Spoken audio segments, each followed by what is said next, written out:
many of you remember this movie? The Sound of Music was a movie that got the Christian Reformed Church back into movie theaters. It's the story of an Austrian sea captain who the Nazis were trying to pressure into service with the German Navy. And it's based on a true story. He was a widower and had a large family. And so, Austria being a fairly Catholic country, he looked to the convent to send a young woman who was in the process of becoming a nun to come and care for the children. And of course, it's a movie version, so they take some liberties, but they fall in love. And this is a Roger and Hammerstein's musical. If you remember, in the middle of the 20th century, Rodgers and Hammerstein, they had all these musicals.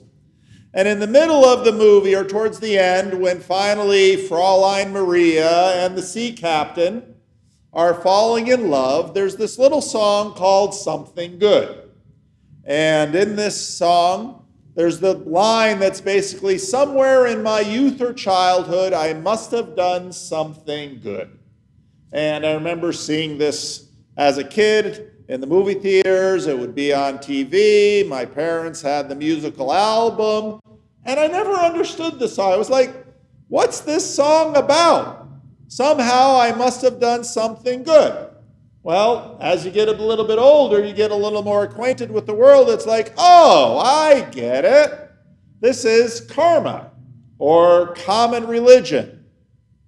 Common religion basically says, if you do good, you'll receive good. And if you do evil, you'll receive evil.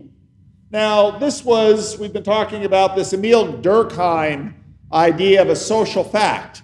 This was a common assumption that nobody questioned throughout much of human history, that God or the gods or the universe or something was the enforcer of justice in the world. Now, on one level, we understand natural consequence. If I eat poorly, don't take care of my body, there'll be health issues. If I eat well, take care of my body, I'll feel better. It's generally speaking what we know. But this pervasive idea, this social fact, was all over the place, and you run into it in the book of Job. In the book of Job, the story has the best man you might imagine. Job is both proficient in public justice and in personal piety. The book says that in public justice, Job was at the gates of the city, and that tended to be where justice was laid out. He would give to the poor, and he would protect the fatherless and the homeless. So in terms of public justice, Job was a man of high standing, who looked out for the needs of the vulnerable and the poor. And in terms of private piety, every morning Job made sacrifices for his children, lest they had sinned the night before. And in all of his ways, Job was upright. He was the best man in the world. And then calamity struck. Bandits came and drove off his herds. A whirlwind came and collapsed a herd, you might think of it like a tornado, collapsed the house. He lost his children. He lost his wealth. He lost his riches. And everyone said, we know how the world works. Do good things, you're blessed. Do bad things, you're cursed. Job must have done something wrong for all of this calamity to befall him. And so what you can see in this little drawing of Job, his three friends are pointing fingers at him. Job, there's a secret sin that caused this. And even Job's wife is looking up at him and saying, Job, curse God and die. And in all of this, Job said, there is no secret sin. I maintain my innocence. And the whole book of Job is about that drama. Now, things have changed in the last 500 years. Social facts have changed dramatically. Now, if a hurricane strikes or an illness befalls, we say this is the product of natural cause and effect. Last week, we saw Paul and Luke on a ship bound for Rome that is carried away and destroyed by a storm. An angel tells Paul that God will send him to Rome. And as a gift from God to Paul, all the rest of the crew members will be saved. Now, modern egalitarians hear that and say, well, a gift? That sounds offensive. And so I'll say, would you rather they all die? Well, no, but okay, so what exactly are you complaining about in the story? Well, once safely on shore, we, Luke and Paul, and the rest of the people who were on the ship, found out that the island was called Malta. The islanders showed us unusual kindness. They built a fire and welcomed us all because it was raining and cold. So you can think about, yeah, somebody must have done something bad. Not only do they survive the shipwreck, but they get up on the beach and the weather's lousy. So they're there and shivering, freezing wet. So the people who lived on the island made fires so that they could start to warm themselves. Paul gathered a pile of brushwood, and as he put it on the fire, a viper, driven out by the heat, fashioned itself on his hand. When the islanders saw the snake hanging from his hand, that shows that the snake got a good bite, got those venoms right in his hand. They said to each other, "This man must be a murderer." Though he escaped from the sea, the goddess Justice has not allowed him to live. Now, if you in school ever read the Iliad or the Odyssey, you'll be familiar with this way of thinking. That the gods during the Iliad are all playing sides on the great war between the Greeks and the Trojans. And in the Odyssey, Odysseus, who's the cleverest of all of the Greeks, has to make his way home. And the god Poseidon is against him. And various gods and goddesses are always sort of vying for him, trying to help him or trying to hurt him. And Odysseus is crafty. And so the people of Malta thought, this Paul must be like Odysseus. He's really crafty. He saved himself from Poseidon, the god of the sea. But goddess Justice is after him. So surely, like Job, he must have done something evil, because the poor guy escapes a shipwreck and is only now brought down by a viper. Now, modern people read this and have a whole variety of thoughts. One of them usually is, people back then were superstitious. Oh, is it superstition that most of the time, you sow what you reap? It's not superstitious at all. If the doctor says, lose weight, get more exercise, stop smoking, eat better, we all say, yes, that's true. That's very true. Is that superstition? It's basically what the islanders were saying. Modern people today know better. Do we really? Just because the doctor says to do all of these things, do we actually do them? Do people get bit by snakes today? All the time. Do you know, and I know, snakes better than they did? My guess is most of us here know a lot less about snakes than the people on that island. They lived with them all the time. They knew snakes very well. What do you mean by know? Well, I know about snakes, but if you actually live with a snake, you know a lot more about snakes, and so they probably knew a lot better. The people of Malta could figure out by this sign that Paul was on a mission from God. The people of Malta would come to that conclusion and well, it's going to get a little funny in a minute, but Paul was on a mission from God. It's just Paul's conception of God was different from theirs. Now, in last week's sermon, we talked about Jonah's storm. Jonah, of course, fled from God, and a great storm came on the sea, and Jonah says to the sailors, "Throw me in and the sea will be calm."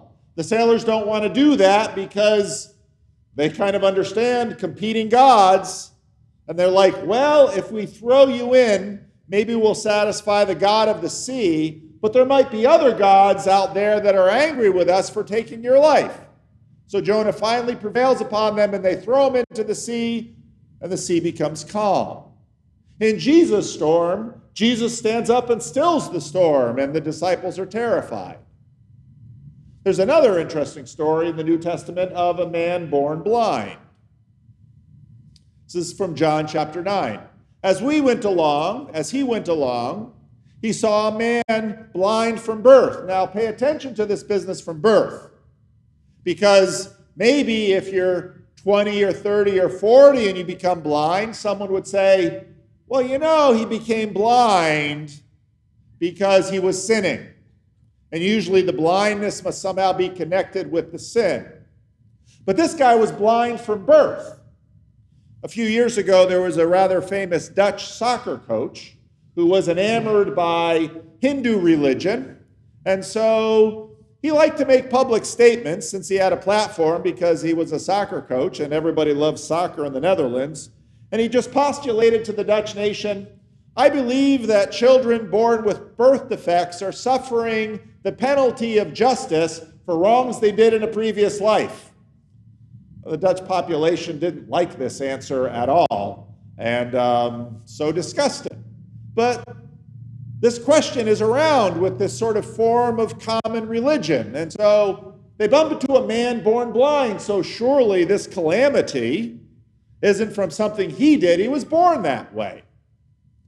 So Jesus' disciples asked him, Rabbi, who sinned, this man or his parents, that he was born blind? It's common religion. Everybody knows this. Neither this man nor his parents sinned. Now, you can twist that statement and say his parents were sinless and he's sinless. It's not what Jesus is saying. He's saying, basically what the book of Job says is that it's not that common religion is always wrong, but it's limited. But this happened so that the works of God might be displayed in him. As long as it is day, we must do the works of him who sent me. Night is coming when no one can work. While I am in the world, I am the light of the world. And Jesus would often say things like this that kind of make you say, do I quite get what Jesus is saying? But what about the man is pretty clear. Jesus says he's actually born blind so that you might see something. And you might say, that sounds like a heavy toll. Yeah, it is. Now, this comes out of what a Jewish theologian wrote at the beginning of the 20th century in a fascinating book that I found a couple of years ago called The Religion of Israel. And he basically says that common religion is all around the world. And we sort of know this. But most common religions around the world sort of postulate, they don't use these words, an impersonal meta-divine realm in which the gods of the world vie for control. And that's basically what you see in Homer. In the meta-divine realm in which gods, people, and other spiritual forces like karma, justice, etc., exert their power and are witnessed through the events on the ground. So when Job suffers calamity, surely some sin must have caused it. But Hebrew monotheism doesn't have this meta-divine realm. Hebrew monotheism has God. And God is not impersonal, God is personal. God is picking and choosing. And so when the idea of this man born blind came up, people want to reduce it to common religion and say, somebody sinned. And Jesus says, no, God had a plan for this man's life. Now, the people of Malta participated in common religion. They are interpreting events in a moral universe where there's such thing as bad fortune as a tell of Paul's moral character. Surely he must be a murderer. But now, was Paul a murderer? Didn't he hunt down Christians? So were the people of Malta completely wrong? Not necessarily. And then the Enlightenment comes, and we think, well, there's this long chain of cause and effects. Snakes live in wood piles. Snake reacted to fire and then bit Paul's hand. True. That's true too. Now, most Christians in the West today are kind of caught in the middle of these things. And so sometimes we sort of blend them. Sometimes we sort of punt. We don't quite know what to do. Snakes do live in wood piles. God is in charge. And how do we hold these competing things together? Now, Paul being bit, the snake is hanging from his hand. He shook the snake off into the fire and suffered no ill effects. The people expected him to swell up or suddenly fall dead because they know these snakes. They're all around them. People get bit by these snakes. They die by these snakes. And so they're little Enlightenment people. They understand cause and effect. Snake bites man, man dies. So then they watch Paul. He's going to get sick. We all know he's going to get sick. Maybe they took bets. You know, he's going to get sick tomorrow, maybe in a week. And they watch and watch and watch. And he shows no ill effect. After waiting a long time and seeing nothing unusual happen to him, now they've come to a different conclusion. They've changed their mind and said, he's a god. Oh, this has been a revelatory experience. But Luke is watching this, and the thing is, Luke knows another story where this happened. Happened in the city of Lystra. In Lystra, there was a man who was lame, probably begging by the side of the road. He had been that way, notice, from birth. So you take away, who sinned, this man or his parents? No Jesus there, but Paul's there. And he had never walked. He listened to Paul as he was speaking. Probably listened about the resurrection and began to think, if this God of Paul's rose from the dead, maybe this God of Paul's will help me rise from the mat. So Paul looked directly at him and saw that he had faith to be healed and called out, "Stand on your feet." And I'm sure everybody else thought, well, Paul's new in town. We all know this guy. He's lame from birth. At that, the man jumped up and began to walk. When the crowd saw what Paul had done, they shouted in the Lycaonian language, "The gods have come down to us in human form." Barnabas they called Zeus, and Paul they called Hermes, because he was the chief speaker. The priest of Zeus, whose temple was just outside the city, brought bowls and wreaths to the city gates because he and the crowd wanted to offer sacrifices to them. So here are Paul and Barnabas, and things are getting out of hand. But when the apostles Paul and Barnabas heard of this, they tore their clothes and rushed into the crowd shouting, "Friends, why are you doing this? We too are only humans like you. We bring you good news telling you to turn from these worthless things to the living God, who made the heavens and the earth and the sea and everything in them. They're Hebrews. There's no meta-divine realm of Zeus and Hermes vying for power where I'm on team Zeus, I'm on team Hermes, I'm avoiding Poseidon. None of that. Paul says there's one God, and he made everything.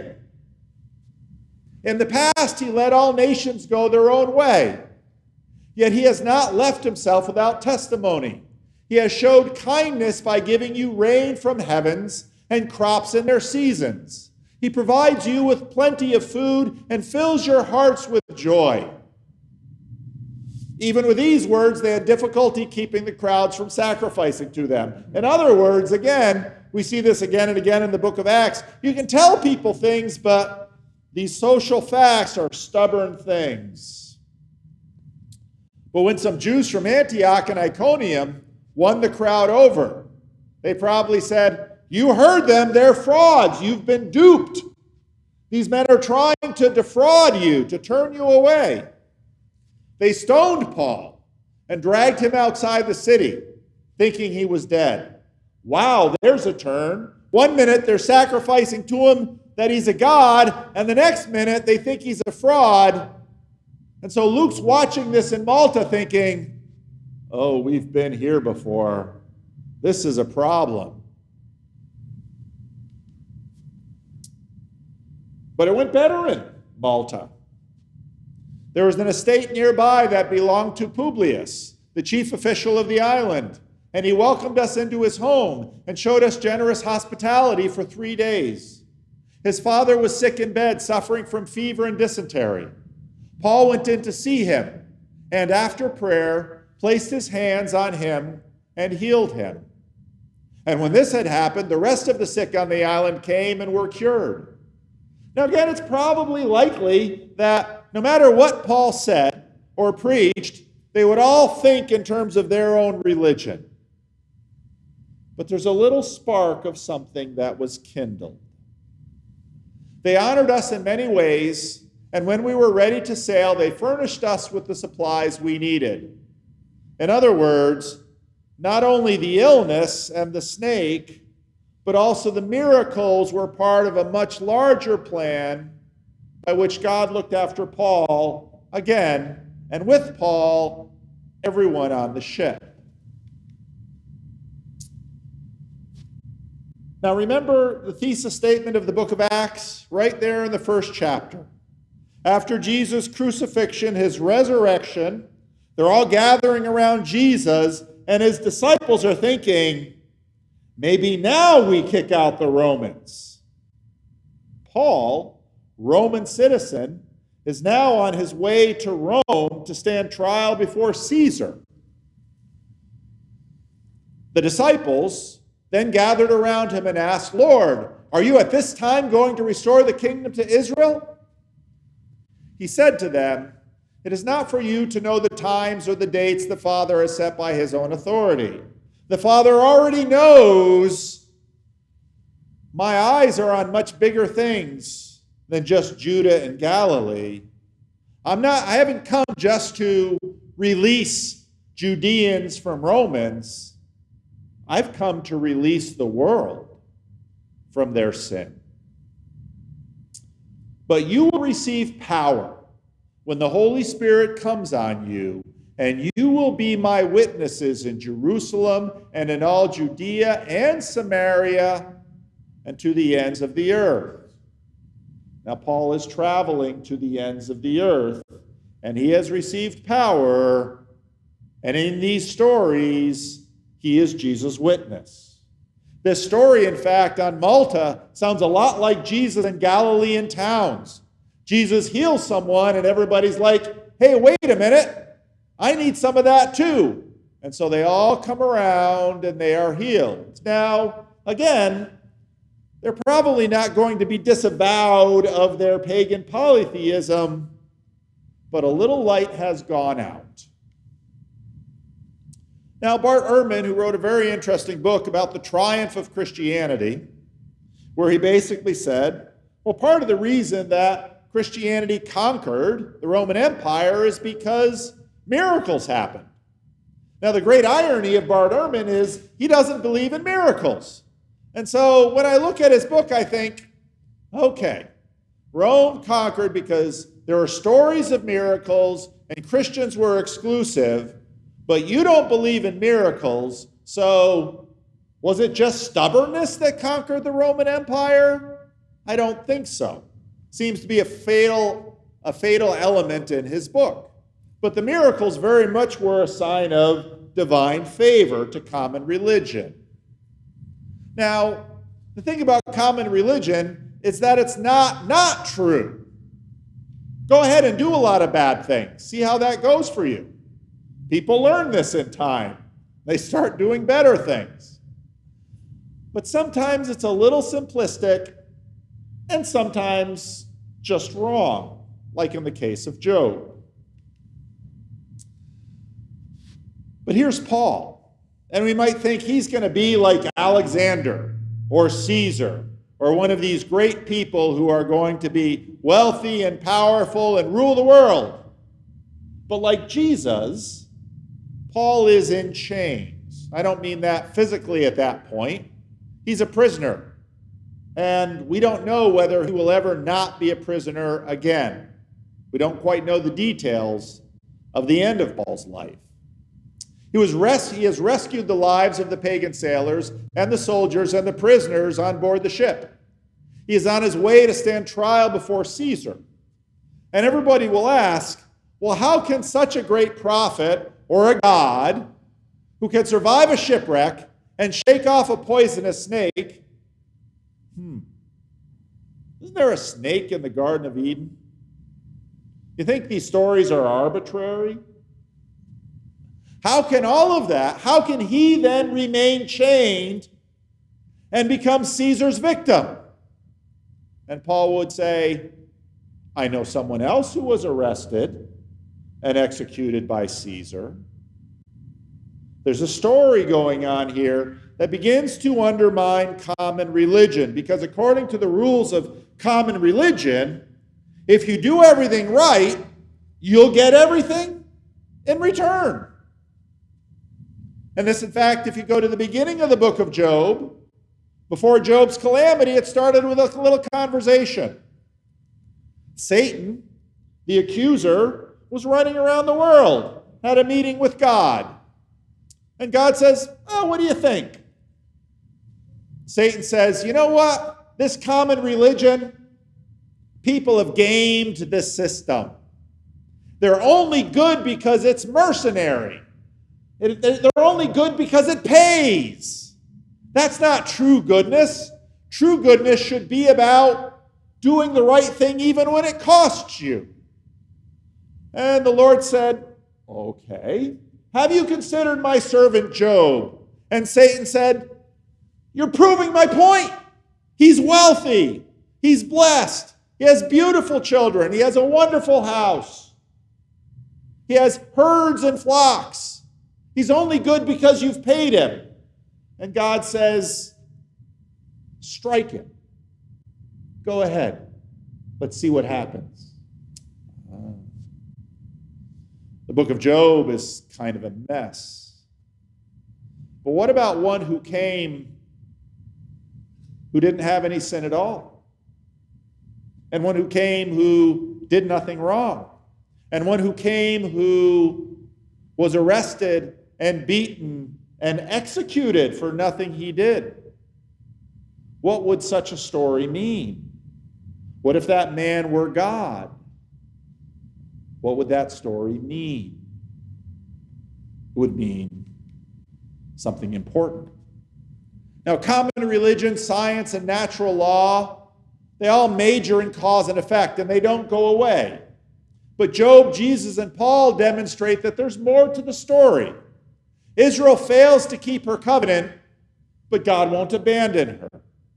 The people on Malta were ignorant of God, and in Lystra, but God still gave them rain and sun and joy in their hearts. But while we were yet sinners, Christ died for us. Before Paul ever was confronted with Jesus on the road to Damascus, Jesus died for Paul. Before any of us were born, Jesus died for you. Now, Paul shows that God will deliver him from the sea and the serpent, sort of Genesis 1 and Genesis 3, but he too will take the path of Christ. Now, somewhere in your youth or childhood, you must have done something good. I'm sure both of them did good things in their youth or childhood, and both of them did some bad things too. Now, why they are sort of blessed to be in love, and of course, it's based on a true story. The Von Trapps in Austria will climb over those mountains and make their way to Switzerland, and they will become a Christian singing act. And that's sort of why they became famous. But what if you missed the window? What if you did a lot of bad and not a lot of good? What, in fact, if you were mired in your rebellion so deep you couldn't get out? Common religion says, sorry, you haven't paid the dues, you get nothing. But Jesus, who showed himself master of the storm and the defeater of serpents, Jesus subjected himself to us and bore our twisted notion of justice and became a ransom for many. In Numbers, the Israelites, after their grumbling, were beset by snakes and they're dying, and Moses says, "Lord, the snakes." And the Lord says, "Make a bronze serpent and put it on a pole and lift it up. And when the Israelites see it, they won't die from the snake bite." Now, most of us would say, we'd rather you just got rid of the snakes. And I get that. But there's something that happens when we learn in hardship. There's something happens when we begin our rebellion and we pay a price. Or we pay a price for someone else's evil. There's something that happens. We look to him who became sin so that we might live. Something in us changes. Now, when you receive this, if you work common religion and you see someone who's suffering, it's really easy to say, boy, I sure am happy about myself and my moral performance.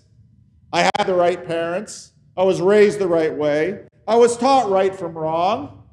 I, through much exercise and will, have been able to make the right choices in life, and I have been rewarded for those right choices. Well, good for you. Jesus tells a story of two men who went up to the temple to pray, and one said, I was raised in the right home, I was taught right from wrong, and I've done right. Lord, I thank you, I'm not like that Roman collaborator over there. And then we listen to what that man prays, who snuck into the temple because he didn't want anybody catching him.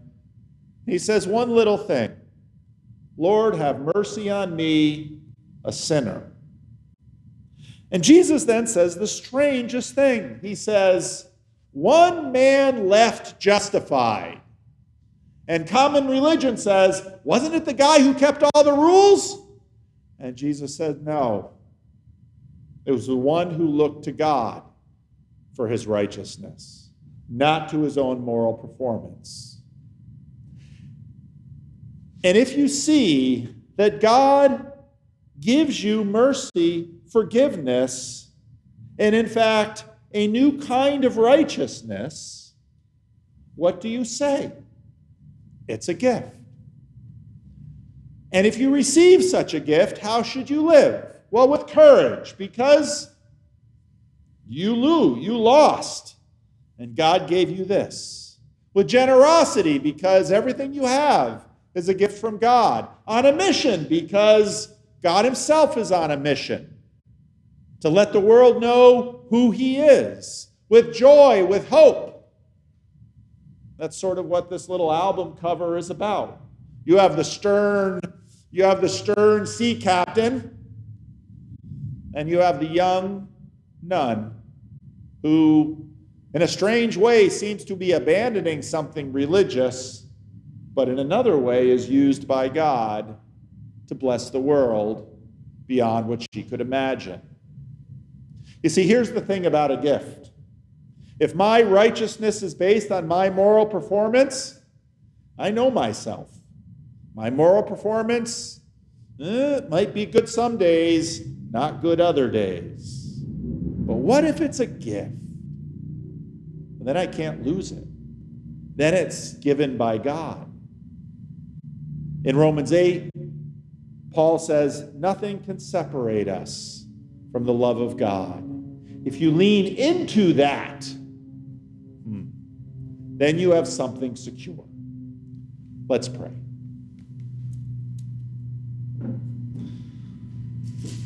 Lord, this world assails us, whether it's storms or cancer or heart disease or poverty or just the normal struggles of this world. And neither Job nor Jesus nor Jonah nor Paul were exempt from those sufferings, and none of us are. And Lord, when we have to undergo them, We need to pray for strength because so often we don't feel we have the strength to come through. But Lord, you are the giver of life. You show patience and generosity to the sinners of this world. And Lord, when you show us who you are, and when you give us this mercy, you help us, Lord, to have a different kind of strength, not based on our efforts, but based on your grace. May we live in gratitude from that. Hear our prayer. In the name of Jesus, amen. Would you stand?